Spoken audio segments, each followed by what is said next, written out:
Hi, Haley. Hi, Brian. How are you? I'm pretty good. Uh so maybe a C plus. I learned yesterday that somebody that I love really dearly uh and was an important part of my life died of a heart attack. And and I'm a slow griever. I'm one of these people who immediately thinks about, okay, how do you uh, let the spouse know your feelings. Um, when do you do that? How do you do that? Uh, and then I move on to, oh, damn it, she's somebody I really love, and uh, and I'm feeling a little lost. We met when I was the mayor's liaison uh, to the gay community in Boston back in 1982 to 84. She was my boss, and she was a deputy director in the mayor's office. And she, she and her husband Joe, it's Lisa Savereid. She and her husband Joe would come to Gloucester, where we lived. They lived in Boston every Thanksgiving for a Thanksgiving dinner. And the other people changed. We had Tommy DePaula, the children's author illustrator, with us one or a couple Thanksgivings. And other people changed, but she and Joe were constant. Came to the big black tie dinner we did, with all the big wig gay Democrats in Massachusetts. Uh, so it's just, what do you do? How do you fill the hole? Do you even try to fill the hole? Uh, you know, what's grieving? What are you expecting of yourself in terms of grief? I haven't cried because it's not like my sister, but someone real important who, we got Joe and Lisa ice skating again because we had a pond down near our house in Gloucester, and we had ice skating parties. So they got ice skating, and they took their kids ice skating in Boston, in the Boston Commons. Uh, so there are these little things, and it's just a reminder to me, and I'll stop there, that I'm at the age in which I'm going to be losing friends, and one day they're going to get the phone call about me, Mm, and it's not all that long off. I mean, people say, "Why do you have to talk about death when you're only 76?" I know people who are 96. Well, I'm glad for them, but I don't know if I'm going to be 96. And I don't know that I want to be 96.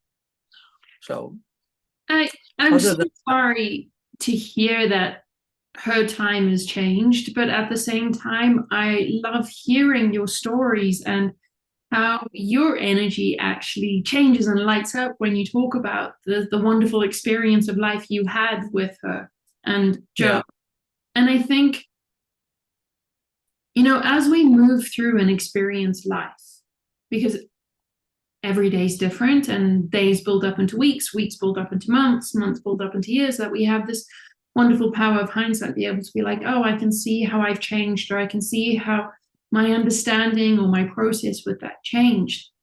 And I think we have these experiences that we kind of sit there and be like, well, what's the best way to deal with this?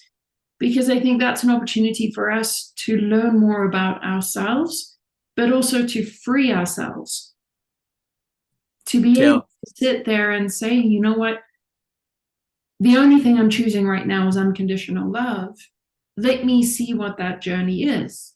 Let me see this through the eyes of unconditional love, which perhaps maybe we don't do all the time or haven't done in the past. And just to give ourselves the freedom to experience it no matter what. I, to give ourselves unconditional love. Are you saying? yeah, to give ourselves Yeah, unconditional love and to see other people in a place of unconditional love, to just remove the sort of conditions and the limits of my grieving has to look like this because this is who the person was, or my anger gets to look like this is the only way I can express it because this is who the person was. I think unconditional love and learning more about ourselves and moving into a place of unconditional love is just having the freedom, the courage to say, I choose unconditional love. First for me, let me experience this in whatever's happening. So, Hayley, how does it feel? What are the feelings that come up for you when you give yourself unconditional love? The best word I can use is peace. Peace. There's this calmness, this peace of everything's okay. It's acceptance. Okay. It's acceptance of yourself as you are, flawed and wonderful in the same moment, right? And it's or do you the acknowledge leaving, the leaving of the anxiety of trying to make it something that I don't know who said it has to be that way. Yeah. There's peace that comes with that, and that's my validation that it's the right thing to do. And yeah, I can be hard on myself. When I make mistakes, silly stuff. And I sort of know that stuff is going to happen, like spilling things or bumping into a wall or missing my turn in the car. I mean, I just sort of expect that those kind of things are going to happen to me because that's sort of who I acknowledge myself being right now is, klutzy, distracted. But I really like saying, Brian, you're really doing the best you can, and you've got to embrace yourself and say you're a really good person, and I'm proud of you. I don't know who said it. These are not my words. There's somebody else's, but they said that there is no violence like the violence we do to ourselves. It is like insinuating that is the worst violence that occurs in humanity is what we do to ourselves, how we think of ourselves, how we talk to ourselves, how we punish ourselves. I agree with that because feeling things about other people, places, and things is easier, and we can be aghast at what's happening someplace else. But when we beat ourselves up, then we're supposed to be taking care of this soul to the best of our ability. And when we beat ourselves up, we're not doing a good job. And I think we're holding a double standard. Talking about like, oh, there should be acceptance, there should be love in the world. But look at the violence we're doing to ourselves. It's almost like very empty words to be able to say, why can't we just love each other? Why can't there just be love in the world? When we're going home and behind doors punishing ourselves because we're feeling a certain way or we're not feeling the correct way. So, okay, let's go back to death if we can. So, I would be devastated if rape precedes me in death. I've thought about it, and I just, Hayley, I see myself closing the blinds and not answering the phone and just wallowing in self-pity because he's such a part of who I am, my everyday experiences. And so my reaction to the death of different people is different, but starting with him, it would be really, just ripped me apart. If I had heard you died, I'd be really upset. One, I'd miss the hell out of you and our time together. And I'd remember your wonderful smile and your nodding head and our great conversations. Processing the loss of a friend or family member that you love, just because the person's a family member doesn't mean you love them, or you love them, but you don't like them very much. It's part of it is just, how do you find peace with it? We're watching this TV series called Evil and it's about demons and angels. And but the problem with it is, for me, when watching it, is that God and the devil are out there someplace. You're praying to God and you're fearful of the devil. And I'm in a place where both things are within me, right? And it depends on which one I nurture. And so I don't like the concept of God out there and hoping prayers are answered, and blaming God if things don't go right. But I don't know what happens to Lisa. I don't know, I don't know. I mean, I comfort people with an image of her returning to the source, the one universe. And it's a great image, of the wave hitting the sand and seeping through and returning back to its source. But what do I truly believe? I think that's, going back to what I was saying, that's where you give yourself unconditional love, to be able to ask yourself that question through this process and be able to have the freedom to feel whatever you're feeling and to sit with that feeling and be like, why am I feeling this way? What does this mean? And experience it in the most beautiful way possible. We can talk about, I think both you and I love the subject of death, and it's one of those things that we're highly fascinated with.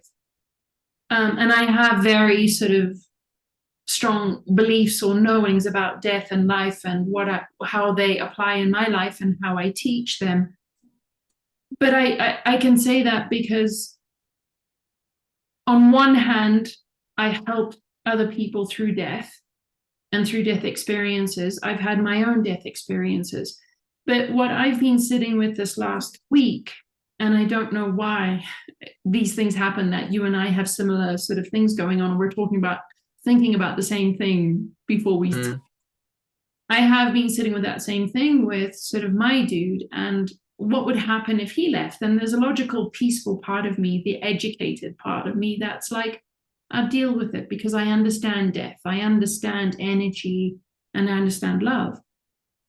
But this morning he went to the gym, I didn't go, and he came home and he had like a close accident where a car had gone in front of him, not even looked. And in that moment, I was completely frozen. I was just like, what are you saying? He's clearly okay in front of me, but just the thought that in that moment he could have gone, I was all the way back to, don't take this from me. Yes. So yeah. I think the idea of somebody that we love deeply and have such wonderful life experiences with, that we know that they're special, that they're part of our soul group, our people. The idea that them leaving us faces us with an uncertainty of everything that we know, because they move into that thing of what we don't know. And I think that's where we have a limit of the human mind. We, for whatever reason, aren't given the capacity to go beyond physical life. Some of us can in an energetic form, and there are many theories out there in terms of what happens on the other side. But whenever I look at that question, and look at people that speak of their experiences of the other side, they're so different. So it's hard to kind of say, well, that's definitely what happens. I think we have to sit with and ask the question of, and be okay with, I'm actually really afraid. I don't know. I don't know what to do. I don't know what's happening. And how am I supposed to be okay with this when my people seem to disappear? Yeah, it's interesting to me, and I want to pursue this. When you said, that it was a close call with your boyfriend, your dude, and you said, "Don't take him," when you were talking to me just now. And I said the same thing with Lincoln, our wonderful dog that died at 6. And I was talking to something out there, don't take him. You took my sister, and I started going through a little list of things that I was upset about that you took. Well, who's Yeah. you? I mean, you and I can sit here and talk about the kingdom of God is within us, and that we're all one soul, but we still, when something happens, talk to whoever's out there listening, because you know what, it's comforting. I think it's comforting to, I agree with you. I think 100% it's comforting to blame and to feel powerless because of something else. Mm-hmm. And I think, so there's that factor. And I think on the other side of that, it just shows us that we are still a work in progress. Mm-hmm. We might be 60% of the way there. There's still 40% of learning. Yeah. And I think it's in these moments that we learn that, shit, I'm still dealing with this. And I think it's humility, and comes back to giving ourselves love of, wow, I'm still learning this. I'm still seeing how this belief that God is outside of me and there's separateness is so deeply ingrained. Mm-hmm. And I think, my experience of the hero's journey is that these lessons are at a surface level. And as you get more aligned with your path, with your soul, you get to see how deeply ingrained these beliefs are and where they still show up. And I think, you and I speaking together, for both of us, death is one of those things where it unexpectedly still shows up, and we're sitting there going like, thought I got this one.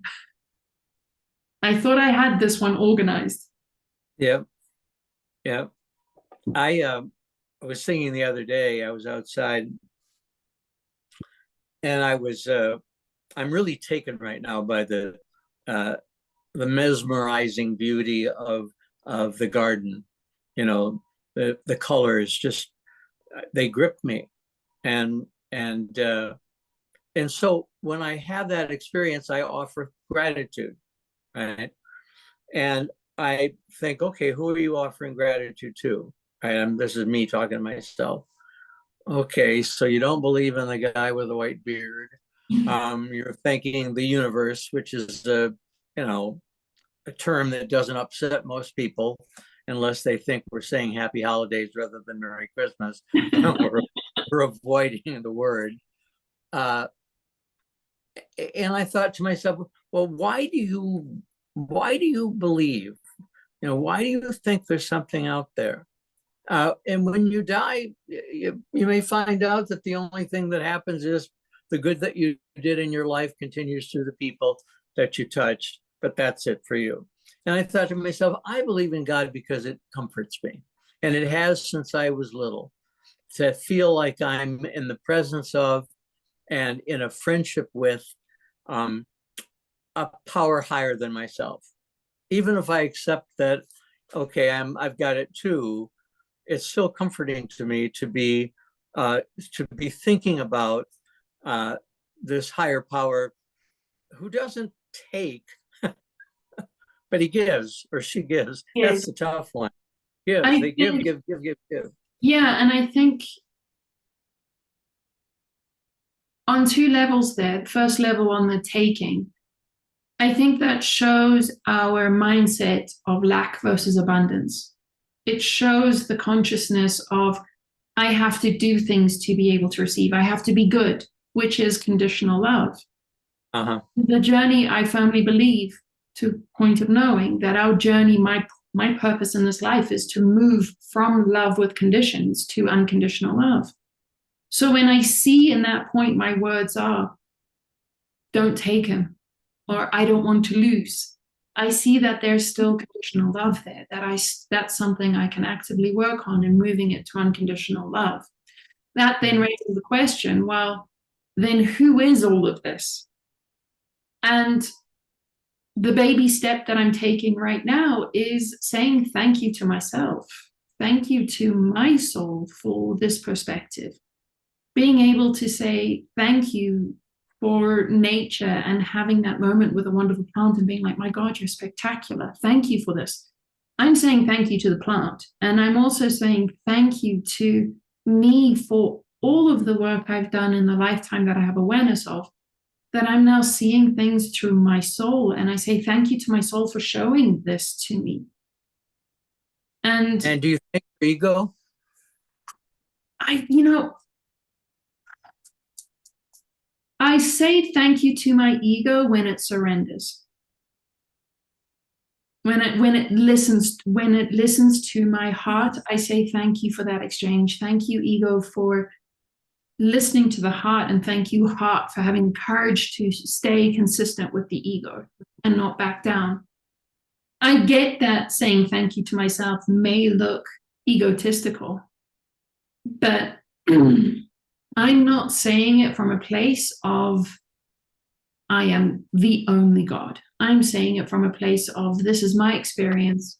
Brian, you have your experience, and I invite you to thank yourself equally. Yeah, yeah, Invite I do. every person on this planet to take an opportunity to see if that works for them. I think that's a baby step in being able to fully recognize that God is within you, that love of God is within you unconditionally. Because I think as long as we're seeing death as a taking and as a lacking, our relationship with God, whether it is a dude or a woman or an entity or just dust of love, is still based on conditions. We come to that place of, why me? Why is this being taken from me? What did I do? What can I do to make sure everybody else is safe? And that's still very conditional love, which I think, my soul at that point, whether it's God or my soul saying, but it's unconditional. It's not being taken from you because we're just showing you that love's still there. How do I know? Because I see Brian talking about the love of the experience, the love that you not only enjoyed, you're still enjoying it. It's a feeling of something being taken from you, and that there's an absence now, and Right. it's to be mourned in a way that people understand how important the person was to you. But what does that look like? What is that? I think, let's just have the courage to say, I don't know. Maybe you're mourning this person, or you're in a much deeper grief for this person who you haven't seen in 5 years, but your mourning is far greater than it is for a family member. It's okay to say, no, I'm still figuring it out. Yeah. And I like, what I like is your reflecting back to me how excited I get when I talk about, Lisa and our times together. And that's her gift to me. And it doesn't have to end because I have memory of it. I can't call her this next Thanksgiving, as we have done, but I can call Joe, or if that doesn't work, I can still say I had a person in my life, who I really loved, who was smart and funny and was a good cook, and we shared really fun times and laughed. I'm grateful for that. I'm grateful that I had that in my life. That can be enough. I think that's where we get to have the freedom to say what you're okay with and what's enough for you, and what you need for you. For me, I talk to the dead people. I talk to them as if they're with me. And, I have very strong relationships with my grandparents and my cousin, all of whom have passed. And I remember when my cousin died, I remember crying so loudly and so uncontrollably that I was embarrassed. And I was like, I can't believe I'm doing this, but why? I haven't seen him in 6 years. I didn't think we were that close. But we still had a very interesting, strong bond together. And even today, when I think of him, and I feel like every time I think of him is a moment when he's with me and he's helping me through something, I always talk to him like he's with me. Mm-hmm. Same with my grandparents. I'm always, when they visit me in thoughts or in visions, or I smell them, or I remember something and I'm redoing it now, I always talk to them as if they're with me. And I'm always like, thank you for being here with me. Thank you for sitting with me in this moment. I can feel you. Mm-hmm. And for me, it's obviously not the physical, but it is still incredibly comforting and peaceful. Mm-hmm. And sacred, I And would it's say. sacred. It's Mm-hmm. whether it's right or it's wrong, or it's enough for me, so it should be enough for you or everybody else. I don't think that matters. It just matters that in that moment, I'm receiving peace, and I'm in a state of peace where I'm back in love. I'm back radiating that high vibration of love. My body is thriving in that perfect moment. I'm not hurting anybody. Nobody's hurting me. We're in a place of love. That's what matters. I got distracted by how much you look like Lisa. Uh, I thought, oh my God, she looks like Lisa. Lisa had a high forehead and her hair pulled back all the time, right? Never down. Narrow face like yours. So anyway, I had to tell you that because it's part of my process. And I, I I don't, lost Lisa, but I have Hayley. but also you still have Lisa. Yeah, I do. I think that's also, I do believe, and obviously it is the way that I work and the way that I live. We don't lose, it just changes. And Mm-hmm. that's part of the acceptance, is that person changed from this way to this way. That's generally not our first response. If your No. dude had been killed, you wouldn't be saying this is Oh, just change. no. But It takes.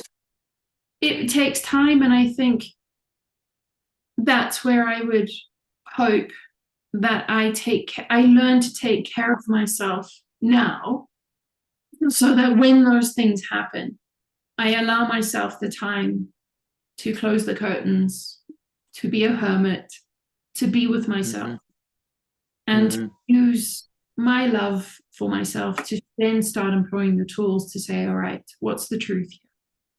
What do we need to get back to life? Where are we going with this? And you have friends I, that you can. I 100% agree with you. If I'm with you 100% that if Hugo left today, I would be a mess. And I hope and I wish for myself that I would allow myself the mess. Would you call me? Who do Probably you who do not. you I yeah, would who do you probably go to? send an email that says, I've just had something shitty happen to me. I'm not going to be around for a couple days. I'll let you know when I'm back. Yeah, yeah, yeah. But you do have a support group if you had to go through it, or you wouldn't But, even I, reach but out. like you, I don't know that if I would reach out or accept that support, because Yeah, the devastation would be, I just want to be left alone. Like, let me yeah, let me figure out my way through this. yeah, yeah. I don't want And any then I would platitude. reach out. Yeah, I don't know how I long it think would be. I think we need to let people know that we're aware of what happened, that we're so sad about it, and we know that we're not asking you to write back and tell us how it happened. We just want you to know that we're here. And then as time passes, you can send a great picture Yeah. you found, in your of the person who passed. So your guy's name is Otto? Hugo. Hugo. Hugo. Hugo was on the tip of my tongue. Hugo. Well, Yeah. that's a nice name. It's a good name. It's a good name. Yeah, not a Latino name. Is he? It's it's very common. No kidding. Huh. Yeah, it's very common. So it's, Is yeah. there an English translation for it? Hugo. So the English is Hugo, the Spanish is Hugo. Oh, But yeah, it's very common. I was surprised. huh. I was like, this is an interesting name, but nobody, he doesn't, like, if I call him Hugo, he has no idea what I'm saying. But like, nobody here understands the word Hugo. They're just like, what is Hugo? Oh, Hugo. Mm, Okay, we've got Hugo. We can work with. mm-hmm, Um, mm, but yeah, it's a very sweet, wonderful experience and exactly what I wanted and asked for. I just have to yeah, remind myself, like, you wanted to experience this. Here you go. Make sure yeah, you're on a full ball to experience all of it. And yeah, there's an enormous gratitude every single day for the experience of him and my ability to accept him and the yeah. experience. I'm really happy for you. You Thank know, you. I am. I've you know, so I get protective of you, and I think, okay, who can she call? Does she have a support group? You know, she's living there alone. You know, and I compare, you know, your lifestyle to mine, and realize that I can leave the podcast and go talk to Ray, and feel like he totally understands what I'm talking about. Uh, so I'm glad you have that. We have that just in an interesting language because he speaks Spanish. My Spanish is building. So we definitely have our own language and our own way of communicating, which in itself is magical. It's just like, wow. Does he speak any? He speaks actually really good English, but like me, when it's in the moment, it's just blank. Your mind is. Uh-huh. So he has a lot of really good English words and vocabulary. Putting it together is difficult. And it sounds different. I don't know if you've Uh-huh. heard of this theory that is gaining traction, is that you have different personalities in different languages. Ah, So the way that you talk changes. Your voice changes, your mannerisms change based on the different languages. So when I yeah, speak yeah. Spanish, I sound different. Uh, and so I want to just jump, if I can, talking about somebody in your life that you care about and the awareness that it may be taken from you. And I think we need to live with that awareness. But I also think, Hayley, what's becoming clear through this conversation is that when, if I experience the loss, um, as you said a minute ago, I should know that, you know, and accept it as part of the deal. You know, that the more you love, the harder it's going to be. And one thing that we're doing that you might find of interest is Ray read somewhere that when you kiss somebody, it should last 6 seconds, right? The person that you love. I'm not talking about, you know, your Aunt Gertie. I'm talking about the person you love. So, uh, so we have always forever kissed like three in a row, right? Kiss, kiss, kiss. If it stops at two, I'm waiting for the third. So we've been on the third kiss, we've been holding it, and I've really focused on the feel of Ray's lips, right? And I find myself a lot looking at what's around me from a bird's eye point of view, right? That I'm on my computer, my iPad, and Ray is gently snoring, and Sebastian is asleep at the end of the bed. And I look at it and I think, wow, you know, look what you have. Yeah. But it's very possible to go through that experience and not pay any attention to it. You know, How the thing lucky are is, you that you have the awareness to pay attention to it? yeah, I love it. I just love it, and and I'm not sure if it's something that, you know, is a gift of age, yeah, but I I think it's just a gift love of it. the journey. Yeah, to it's like looking at the flowers, and I also talk to them. I tell them how pretty they look today. Oh, aren't you something? um, but uh, also just being, I sometimes look at the garden and think, am I worthy? You know, and then this voice says, hey, you've worked really hard to get to this point where you can appreciate it. If we took this away from you, you'd still figure out a way to create something pretty, you know, that you could appreciate and look at and think, aren't I lucky? But I'm aware, and I thought maybe it was because of moving so many times, I'm aware that I don't really own it. You know, I'm its caretaker, right? And once I go, for either because I'm going into nursing or I die, the next person who comes in is going to have a very different relationship with it. They may pull it all up, you know, they may bulldoze everything, which has happened to us with previous homes. And that's their right. And it doesn't bother me because I have a different thing now. But I do look around and think, oh my God, this is heaven. And I'm so grateful that I got to experience it before I died. I think it's I think it's a gift of the journey. I think it's, why do we go on these heroes' journeys and why do we stick with it? For the awareness. Awareness is a gift. And it's one of the sweetest gifts of humanity to have the awareness of this, I am experiencing this.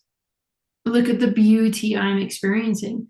And I think it's just the same. You have to have gone through difficult times to be able to find yourself in a position where you're like, I really, really am enjoying this. And I really allow myself the freedom to fully experience it. Because we have to experience the duality of it. I think and even then, the gratitude is always to myself because I try and bring myself to the idea that I am experiencing this.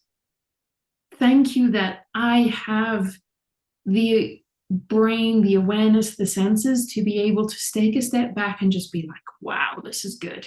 This is good. Yeah, it is. It can be, it can prevent you from even speaking. Absolutely. You There's know, no words for it. you can get overwhelmed with gratitude uh, because of your awareness. And that Plato's parable of the cave and the fire and the shadows and the person who escapes and goes back to tell the others that what they're seeing is not real. Mm-hmm. It's just shadows that have been created by the fire. I think just as he went back or she went back, I think we have an obligation to share our experience of awareness with people. And to be If they're excited about it. yeah, and say, but we can't force it on people. If they're not interested in it, we really need to be quiet and move on because Accept. we're going to be irritating, and Yeah. but I feel good about planting the seed with some of the nieces and nephews that try hard as best you can to be in the moment. And Be, that moment is both when things are beautiful and your blood plants look amazing. It's also when you're in grief. Be in the moment. yeah, yeah, I think that is a very important legacy that I try and be conscious of every single teaching is we're not just talking about be in the moment when it's good. mm-hmm. Be in the moment when it's tough. Yeah, that's really good. I mean, that's what I need to do with this loss, and um, is just be in the moment with my feelings, and that's a great send off. I To think it's a great send off. And I think, just as I feel like it's a great harm to tell somebody to stop crying, I feel oh, equally, a great harm to tell somebody to stop being in their experience. mhm. And I think the more that we can experience these things with the full spectrum of our physical, emotional, mental, and spiritual bodies, it's not that it gets easier, it's just it's more beautiful. Mm-hmm. It's more authentic, it's more true. Mm-hmm. Yeah. I think part of my grieving really needs to include celebrating that I had the privilege, of having so much fun uh, with this person in my life. Uh, And how and wonderful that you have the awareness of how privileged you are. yeah, yeah, I really am. It's embarrassing sometimes how privileged. Really, I think, oh my God, I don't. Down. I hope people don't notice, or I hope they feel, as privileged as I feel, because I am privileged. I mean, and I'm not just talking about the white male, No, we're talking about the yeah, experience of life here. Privilege the of experience experience of life. of life. It's a privilege to be aware and to stop and take a look at the pattern in the leaf, instead of cursing the fact that it just fell. Take a look at it, right? And uh, and be in the moment, even when you sweep it up, you know. It's again, the gift of the journey is the privilege or the awareness of life and how beautiful life is happening in every single moment. Mm-hmm. And I don't think it's just be aware when you're with people. I think be aware when you, in every single moment, and be aware of all of the synchronicities that came into that moment. And the only, honestly, the only thank you at that point is to yourself for having the awareness and taking the time to see it, to experience it. Mm-hmm. Like none of this happened without you. Right, right. And you are all the people, places, and things that you've experienced in your Yeah. life. You know, that's why I'm so excited about the memoir, because I wrote it all down. So if anyone wants to know, well, how Part did you one. get here? What were your life like? Say, here. If I can just get the publisher to hurry up and publish it. But uh, and I'm grateful for all of that. I'm grateful for the bad things that people would say. You're really grateful for that. I Mhm. am, because it is made me who I am. Hayley, I do have the one. Uh, oh, I'm aware of the fact that when I write about privilege and joy, maybe even it's Mother's Day, right? And there are responses that say, well, you're lucky. My mother was a drunk and, beat us up. And I feel, ugh, you know, is my post poking, a bear in them? Should I not have posted it because it makes them feel that they didn't have it? Uh, and I think, I'm so sorry they didn't. And I say that. But the people who did have it get kind of a push and say, remember how great it was. Oh, yeah, you're right. When I think about it, she was pretty amazing. Yeah. I think it's navigating people is tough. And I Yeah. think we're seeing this very loudly in this day and age.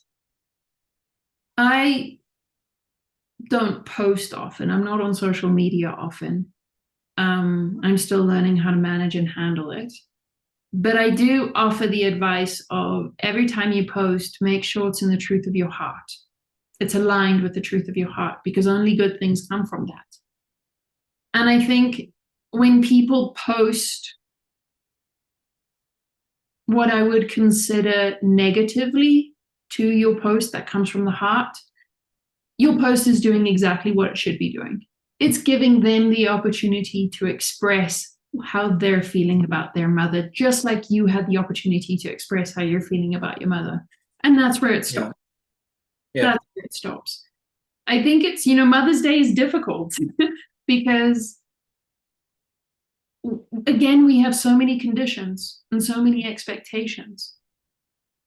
And my lesson this Mother's Day was twofold because Mexican Mother's Day is on Friday and American Mother's Day is on Sunday.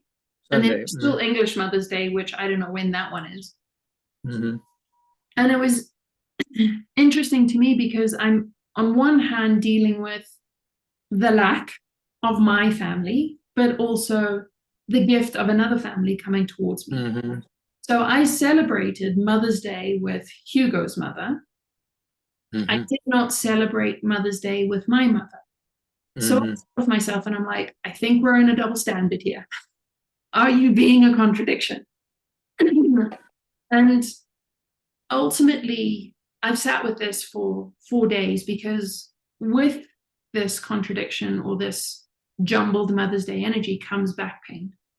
And usually I get back pain when I have a deep fear.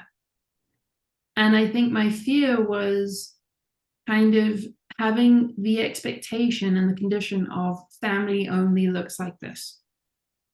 And the fear of going into another family and being sucked into my expectation or my definition of what family was. In reality, I've been shown something else, and I have to push myself to remove the expectations, to remove the conditions of family, and just be show me what this is, not family. Show me what this group of people do. Do I like it? I also have to do the same thing with my mother and be able to sit there and be like, I left that because I don't agree with that definition. But the pain in my back is showing me that I still have an expectation. I still have a condition of the love. Yeah. There's some guilt that goes with not providing your mother the gratitude that she expects you're going to express. And what the day is all about is you have to express gratitude to the mother.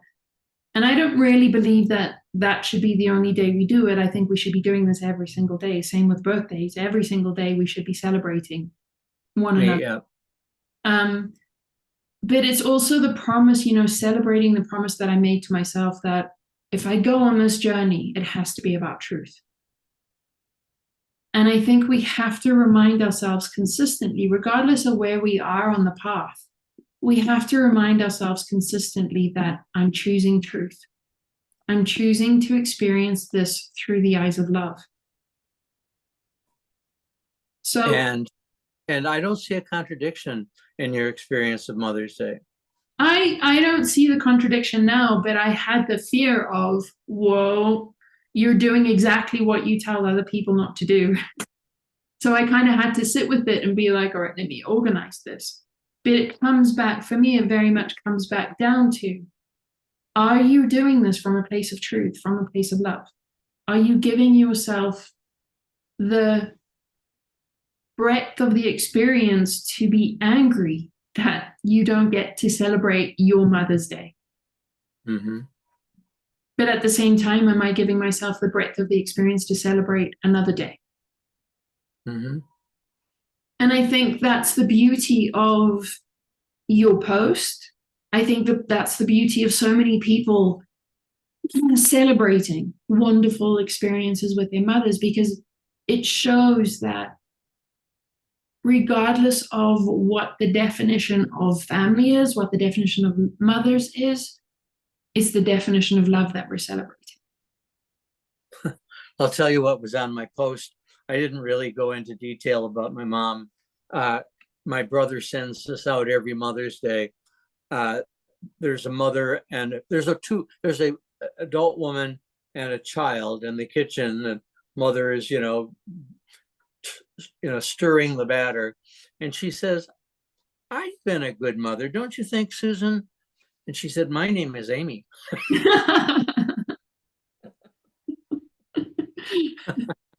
So Good. I said that, coming from a large family, you often get called by every other name but your own.